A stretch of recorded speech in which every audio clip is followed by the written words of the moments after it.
Accounting equation में कुछ special transaction है जो थोड़ा सा आपको दिमाग घुमा सकते हैं, उसका ध्यान रखेंगे, और इम्पॉर्टेंट ट्रांजैक्शन इसे कह सकते हैं आप।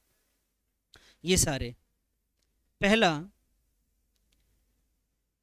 आउटस्टैंडिंग से रिलेटेड, आउटस्टैंडिंग एक्सपेंसेस से रिलेटेड। अब ये आउटस्टैंडिंग का मतलब होता है, आउटस्टैंडिंग का मतलब है वो सारे एक्सपेंसेस जो हमने, बेनिफिट जिसका हमने ले लिया लेकिन अभी तक हमने पेमेंट नहीं किया। ऐसे सारे एक्सपेंसेस जिसका बेनिफिट तो हमने लिया है लेकिन पेमेंट नहीं किया, उसे क्या बोलेंगे हम लोग? आउटस्टैंडिंग एक्सपेंसेस बोलेंगे। बेनिफिट ले चुके हैं लेकिन, आपने बेनिफिट लिया है लेकिन इसका पेमेंट नहीं किया, इस बात का ख्याल रखेंगे।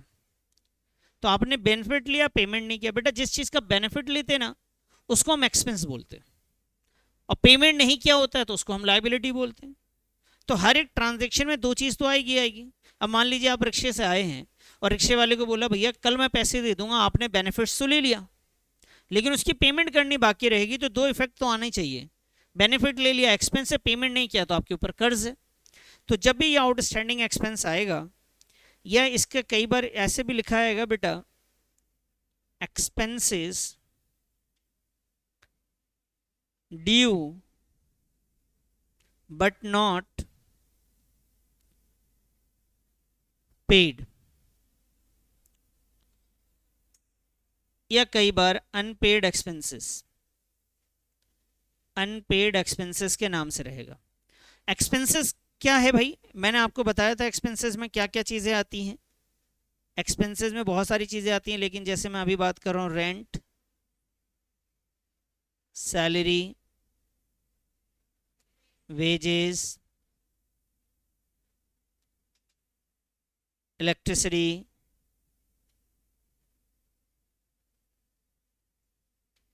ठीक है जी, रेंट, वेजेस, इलेक्ट्रिसिटी, ये कुछ एक्सपेंसेस मैंने आपके सामने लिए, लेकिन कभी भी कोई एक्सपेंस आए तो समझना है। तो जब एग्जाम में क्वेश्चन आएगा आपके सामने तो क्या लिखा रहेगा? लिखा रहेगा आउटस्टैंडिंग रेंट, या फिर क्वेश्चन आ जाएगा सैलरी आउटस्टैंडिंग। तो बेटा ये आउटस्टैंडिंग प्रीफिक्स हो या सुफिक्स हो, यानी पहले लगा हो या एंड में लगा हो, उससे कोई फर्क नहीं पड़ता, मीनिंग सेम है इसका। आउटस्टैंडिंग रेंट लिखा हो फिर भी वही है, outstanding salary, outstanding wages, outstanding electricity bill, सबका एक ही इफेक्ट निकलेगा। क्या निकलेगा इसको समझिए। इसमें सबसे पहले आप ये समझेंगे कि दो एक्सपेंसेस हैं, दो अकाउंट है। सबसे पहले आपके दिमाग में ये जाना चाहिए कितने अकाउंट है इसमें? दो। मैं एक एग्जांपल इसके सामने लेता हूँ रेंट से रिलेटेड। जैसे मैंने आपसे बोला आउटस्टैंडिंग रेंट रुपीज 10,000।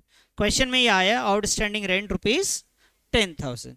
तो बेटा जब ऐसा आएगा आप ये समझेंगे इसमें दो अकाउंट है। एक अकाउंट है आपका एक्सपेंस का, ठीक है जी, और एक है इसमें आपकी कौन सा अकाउंट है? एक लाइबिलिटी। एक्सपेंस में क्या जा रहा है? एक्सपेंस में है बेटा रेंट, और लाइबिलिटी में क्या है? Outstanding rent. समझ में आई बात? इसके अंदर दो अकाउंट है, एक रेंट है और दूसरा किस चीज का हिसाब बनेगा? आउटस्टैंडिंग रेंट का। तो रेंट तो आपका एक्सपेंस है और लाइबिलिटी आउटस्टैंडिंग रेंट लाइबिलिटी। बेटा एक्सपेंस की वजह से क्या माइनस होता है बताओ? आपका कैपिटल माइनस हो जाएगा, और आउटस्टैंडिंग रेंट जो है वो आपका क्या होगा बताओ? लाइबिलिटी में जाकर क्या हो जाएगा बेटा? प्लस हो जाएगा। बात समझ में आई? नहीं आए? बेटा कैपिटल में से आप माइनस कर दोगे 10,000 रुपये, और लाइबिलिटी में जाओगे वहां पे क्या लिखोगे? आउटस्टैंडिंग रेंट लिखोगे, और वहां पे अमाउंट कितना लिख दोगे? 10,000 रुपये। क्लियर है? कहां से माइनस करेंगे आप? कैपिटल से। और आउटस्टैंडिंग रेंट को कहां लिखेंगे जाके आप? लाइबिलिटी में। उसमें जाके क्या कर देंगे आप बताइए? प्लस कर देंगे। आप लाइबिलिटी में जाएंगे और प्लस कर देंगे, ऐसा। इतनी बात समझ में आई? चलिए मैं आपके सामने एक दूसरा एग्जांपल आपसे पूछता हूं, आप मुझे बताइए कि रेंट आउटस्टैंडिंग, बताइए बेटा रेंट आउटस्टैंडिंग का क्या करना है, फटाफट बताइए तो जरा। आप अभी नोट कर लीजिएगा, पहले मुझे बताइए रेंट आउटस्टैंडिंग में दो अकाउंट कहां कहां जाएंगे? एक्सपेंस है वो कहां जाएगा? तो हाँ वेरी गुड, कैपिटल में जाएगा, कैपिटल में क्या होगा बेटा, माइनस। अगर ये रेंट आउटस्टैंडिंग रुपीज़ 10,000 है तो कैपिटल में से कितना माइनस करेंगे, और कहाँ लिखेंगे, आप आउटस्टैंडिंग रेंट लिख देंगे, कहाँ पे लिखेंगे, लाइबिलिटी में जाकर, और वहाँ पे क्या करेंगे बोलो, प्लस कर देंगे, क्या करेंगे, प्लस कर देंगे। तो आपको मैं इसको ना हेडिंग चेंज कर देता हूँ, यहाँ लिख देता हूँ लाइबिलिटी में जाएगा, लाइबिलिटी में किस नाम से जाएगा बेटा, आउटस्टैंडिंग रेंट, और उसमें जाके क्या हो जाएगा, प्लस हो जाएगा 10,000। बात समझ में आ गई। तो ऐसे ही आउटस्टैंडिंग रेंट का भी करेंगे, आउटस्टैंडिंग सैलरी होगा तो यही होगा, आउटस्टैंडिंग इलेक्ट्रिसिटी बिल भी है तो यही होगा। तो एक ट्रांजेक्शन आप नोट कर लो, ये नोट कर चुके, करो नोट। तो ये आउटस्टैंडिंग रेंट समझ में आ गया, आउटस्टैंडिंग सैलरी भी होगा तो सेम काम करेंगे, आउटस्टैंडिंग इलेक्ट्रिसिटी बिल भी है तो सेम करेंगे। कई बार क्या होता है, ये नॉर्मल क्वेश्चन में भी ना ये चीज़ ऐड करके आ जाता है, कई बार ना ये क्वेश्चन आता है इस तरीके से, ध्यान से देखना, ये लिखा रहता है rent paid rupees 10,000 and rent outstanding rupees 500। ये कह रहे जी रेंट हमने पे कर दिया है 10,000 और आउटस्टैंडिंग कितना है 500। तो ये बताना ही चाह रहे कि टोटल रेंट था कितने का, नहीं नहीं 5,000 नहीं है, 500 है ये, टोटल रेंट कितना था 10,500 का रहा होगा ना। अच्छा आप ये अगर भूल भी जाएं तो बताइए इसका क्या करेंगे आप, रेंट पेड का क्या करते हैं, कैश माइनस होता है और कैपिटल माइनस होता है, एक बार कैश माइनस होता है दूसरी बार कैपिटल माइनस होता है। अच्छा जी अब इधर वाला भूल जाइए, आप बताइए उसका क्या करेंगे आप, बाबू इधर बताइए रेंट आउटस्टैंडिंग का क्या करेंगे आप, कैपिटल माइनस होगा और लायबिलिटी प्लस हो जाएगी। अब दोनों को मिला के बात करते हैं हम लोग। तो इसमें क्या हो रहा है, आपने बताया इतने का, यहाँ से यहाँ तक का बता रहे हो कि सर एक बार तो कैश माइनस हो जाएगा ये 10,000 और कैपिटल कम हो जाएगा सर कितने का, और यहाँ से यहाँ तक आप बता रहे हैं कि सर लाइबिलिटी में आउटस्टैंडिंग रेंट जो है वो प्लस हो जाएगा सर 500, और बताइए कैपिटल कितना हो जाएगा 500। तो आप ये ध्यान से देखिए ना, जो रेंट पे हुआ है वो भी कैपिटल में माइनस हो रहा है, जो रेंट पे नहीं हुआ है आउटस्टैंडिंग है वो भी कैपिटल में माइनस हो रहा है। क्यों हो रहा है, क्योंकि हम दोनों का सर्विस ले चुके हैं, दोनों में बेनिफिट ले चुके हैं, जिसमें हमने पे किया उसमें भी बेनिफिट ले लिया, और जिसमें हमने पे नहीं किया है उसका भी बेनिफिट तो ले चुके हैं ना, तो एक्सपेंस तो है। तो इसका मतलब टोटल एक्सपेंस 10,000 प्लस 500 है, इसलिए 2 बार माइनस हो रहा है। तो इसको करना 2 बार नहीं है, एक ही बार करना है जी। क्या होगा देखो, इसका इफेक्ट क्या आएगा, कैश आप 10,000 माइनस कर दोगे, रेंट आउटस्टैंडिंग आप प्लस कर दोगे सर कितना 500, और कैपिटल, कैपिटल में कितना माइनस हो जाएगा 10,500। बात समझ में आई। तो इस टाइप से आपके कई बार क्वेश्चन आते हैं मिक्स करके, जैसे मैं एक लाइन आपको दिखा भी देता हूं ये देखिए क्वेश्चन नंबर 4 में देखिए रेंट पेड कितना लिखा हुआ है सर, और रेंट आउटस्टैंडिंग कितना है 200। बताइए कैश में से कितना जाएगा, 1,000 कैश में से जाएगा, कैपिटल में से कितना माइनस होगा 1,200, और लाइबिलिटी में 200 आ जाएगा रेंट आउटस्टैंडिंग के नाम से।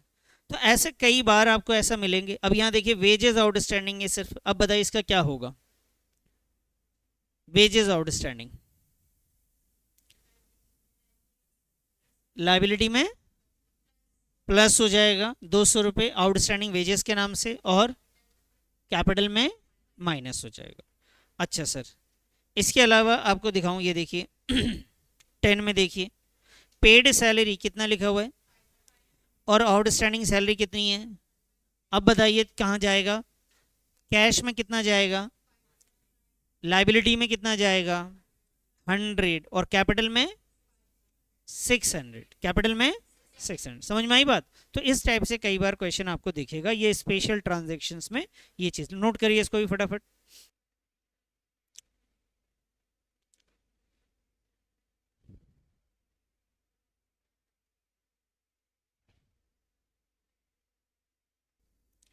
चलिए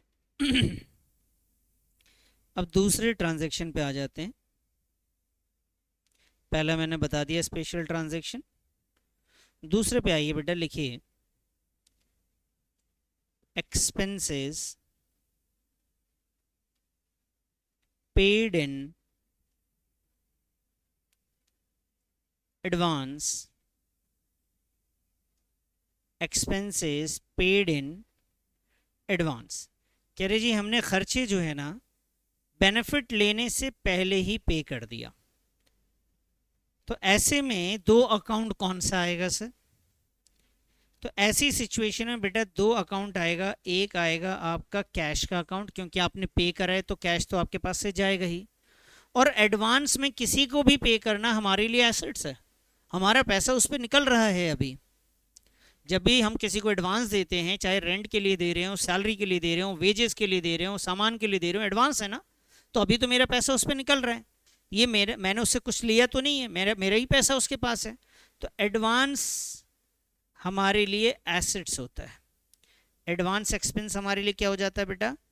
एसेट्स। और कैश भी हमारे लिए क्या है?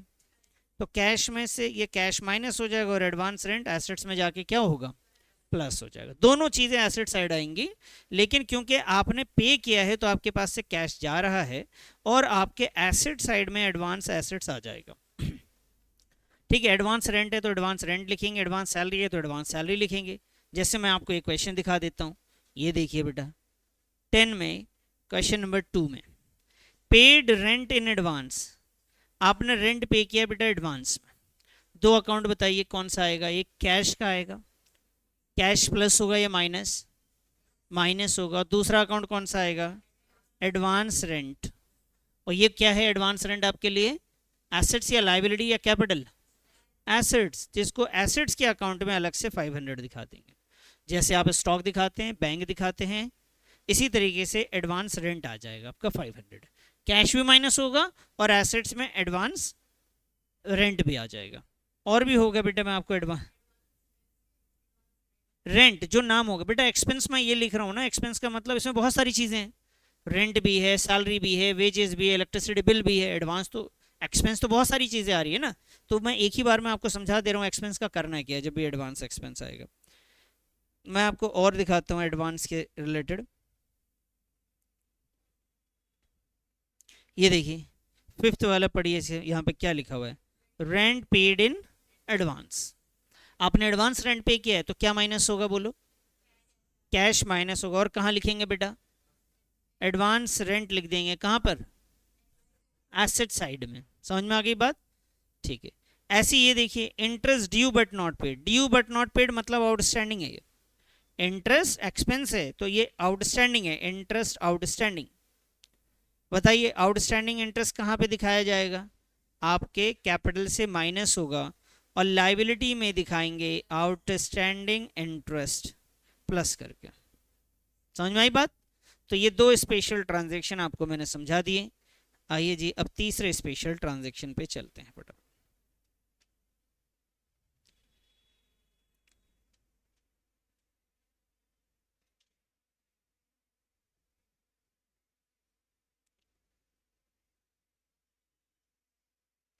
एक्रूड इनकम,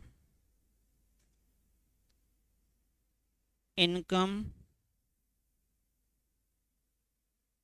अर्न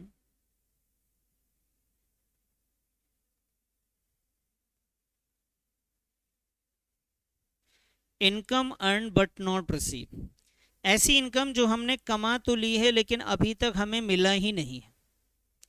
इनकम वैसी है जो हमने, हमारी अर्निंग हो गई है, हमने मेहनत कर लिया, हमारे हिस्से की बन गई है, लेकिन अभी तक उसने हमें दिया नहीं है। जैसे मान लीजिए मैंने किसी को लोन दिया, उसने बोला कि मैं इंटरेस्ट ना 6 महीने के बाद दूंगा आपको, हर 6 महीने पे आऊँगा, मेरा आना होता नहीं है, मैं हर 6 महीने पे आके आपको इंटरेस्ट दे के जाऊँगा। लेकिन एक बात बताइए, 1 महीने के बाद मेरा कुछ तो इंटरेस्ट बनता ही होगा उसके पास, 2 महीने के बाद तो कुछ और बन जाएगा ना, लेकिन मिल नहीं रहा है। क्यों? क्योंकि अभी उस पर बाकी है मेरा। ऐसी इनकम को हम लोग क्या बोलते हैं? Accrued income. वो इनकम जो मैंने कमा तो ली लेकिन अभी तक मुझे मिला ही नहीं। तो सर ऐसे में क्या करेंगे बेटा? अगर इनकम कमा लिया है तो इनकम तो कहाँ आता है? आपके कैपिटल में आता है। और मिला नहीं है तो आपका पैसा उस पर बाकी है, मिला नहीं है तो आपका पैसा बाकी है, तो ये एक्रूड इनकम आपके लिए एसेट्स है। एक्रूड इनकम क्या है आपके लिए? एसेट्स है। तो कैपिटल में प्लस हो जाएगा और एक्रूड इनकम, एसेट्स में एक अलग से कॉलम बनाएंगे एक्रूड इनकम का। एक्रूड इनकम करके एक अलग से कॉलम आ जाएगा एसेट्स में।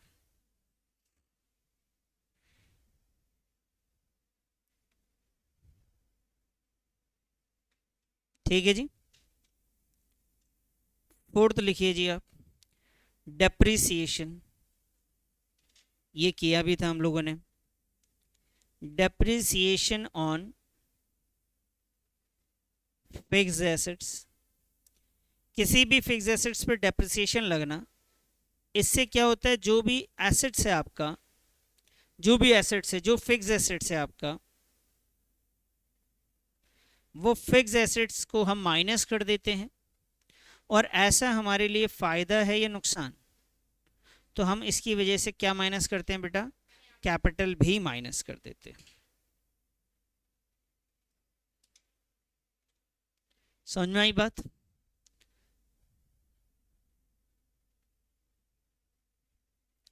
क्लियर है जी। तो ये 4 स्पेशल ट्रांजैक्शन, इसके अलावा और भी हैं, लेकिन उसके बाद में हम लोग डिस्कस करेंगे और को। अभी इतना करेंगे, इसका इस्तेमाल करेंगे, उसके बाद आगे जब नए क्वेश्चंस बनाएंगे फिर करेंगे इसको। ठीक है जी। तो पहले इसी को आप याद रख लीजिए, कोई डाउट हो तो पूछ भी लीजिएगा।